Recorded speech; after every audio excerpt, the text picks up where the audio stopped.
UPSC civil services exam సంబంధించి ఈ June 17వ తారీఖు కొత్త బ్యాచ్ స్టార్ట్ అవుతుంది సిఎస్బి ఐఏఎస్ అకాడమీలో. ఇది ఆఫ్లైన్లో ఉంటుంది, ఆన్లైన్లో కూడా కోచింగ్ తీసుకోవచ్చు. రీసెంట్గా భారతదేశం పాకిస్తాన్ మధ్య జరిగిన పరిణామాల దృష్ట్యా అసలు పాకిస్తాన్ సంబంధించి ఒక నెరేటివ్ క్రియేట్ చేయడంలో, పాకిస్తాన్ ఎలా టెర్రరిజంని స్పాన్సర్ చేస్తుంది అనే అంశం పైన ఒక నెరేటివ్ క్రియేట్ చేయడంలో భారత్ విఫలమైందని చెప్పి విమర్శలు వస్తున్నాయి. భారతదేశం యొక్క డిప్లొమసీ ఫ్లాట్ ఫూటెడ్ డిప్లొమసీ అని కూడా అంటున్నారు.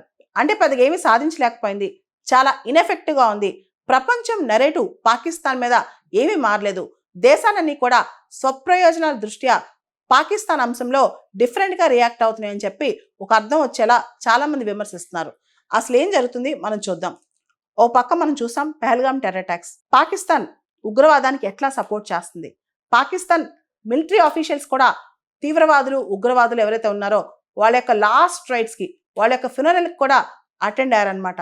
ఇవన్నీ భారతదేశం పిక్చర్స్తో సహా చూపిస్తుంటే మన 7 టీమ్స్ ఆల్ పార్టీ డెలిగేషన్ ప్రపంచవ్యాప్తంగా వెళ్ళి భారతదేశానికి జరిగిన అన్యాయం గురించి మాట్లాడుతుంటే ప్రపంచం మాత్రం ఇండియా పాకిస్తాన్ అంశంలో ఆచి తూచి రియాక్ట్ అవుతుందన్నమాట.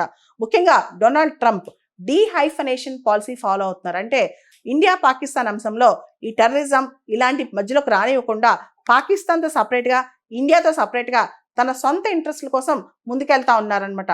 అదే దిశగా చాలా దేశాలు మనం చూస్తే టర్కీ కావచ్చు, అజర్బైజాన్ కావచ్చు, ఈ దేశాలన్నీ కూడా పాకిస్తాన్కి ఓపెన్గా సపోర్ట్ ఇచ్చాయి. మనతో పాటు నించుంది తాలిబాన్స్ ఉన్నారు. తాలిబాన్స్ ఖండించారు పాకిస్తాన్ చేసిన తప్పుని. మనతో పాటు నించిన వాళ్ళలో ఇజ్రాయెల్ ఉంది, కొన్ని దేశాలు మాత్రమే ఉన్నాయి. ప్రపంచంలో ఎప్పుడైతే మన ఫ్రెండ్స్ అనుకున్నామో, మన డిప్లొమసీలో మనం చాలా ఎఫెక్టివ్గా ఉన్నాం అనుకున్నామో, ఆ దేశాలన్నీ కూడా మన కోసం రాలేదన్నమాట. రాకపోగా రీసెంట్గా తాలిబాన్ శాంక్షన్స్ కమిటీకి పాకిస్తాన్ ప్రెసిడెంట్ అయింది.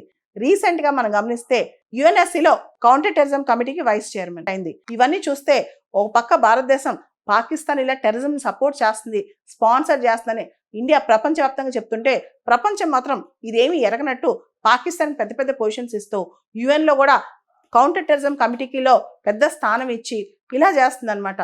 వీటితో పాటు రీసెంట్గా పాకిస్తాన్కి చెందిన బిలావల్ భుట్టో యుఎన్లో ఒక స్టేట్మెంట్ ఇచ్చారు. భారతదేశం యొక్క పాకిస్తాన్ యొక్క ఐఎస్ఐ కలిసి పనిచేస్తే టెర్రరిజంని రూపుమాపొచ్చని. అంటే మేమేమీ తప్పు చేయలేదు, మన ఇద్దరు కలిసి పనిచేద్దామని చెప్పి ఓపెన్గా పబ్లిక్లో స్టేట్మెంట్ ఇస్తున్నాడు ఇంటర్నేషనల్గా. కానీ ఇంటర్నల్గా పాకిస్తాన్లో మాత్రం టెర్రర్ క్యాంప్స్ నడిపిస్తూ వాటిని స్పాన్సర్ చేస్తూ వాటికి కావాల్సిన వెపన్స్ అన్ని ఇస్తూ చేస్తుంది పాకిస్తాన్ అనమాట. ఈ దిశగా మనం గమనిస్తే ప్రపంచ దేశాలు నేషనల్ ఇంట్రెస్ట్, వాటి జాతి ప్రయోజనాల దృష్ట్యా ముందుకెళ్తున్నాయి. కానీ ఇలా పాకిస్తాన్ చేసిన తప్పుని ఒక తప్పుగా ప్రపంచ దేశాలు ఖండించట్లేదు అనమాట. బేసికల్గా వాళ్ళు ఎలా చూస్తున్నారంటే కాశ్మీర్ ఇష్యూలో పాకిస్తాన్ కొంత మిలిటరీ సపోర్ట్ చేస్తూ పాకిస్తాన్ మిలిటరీ వాళ్ళని ప్రోత్సహిస్తుంది అనుకుంటున్నారు. కానీ పూర్తి స్థాయిలో వీళ్ళు టెర్రరిజం ప్రోత్సహిస్తుందని చెప్పి ప్రపంచ దేశాలు ముందుకు వెళ్ళట్లేదు అనమాట. దీనికి ఇంకో కారణం కూడా ఉంది.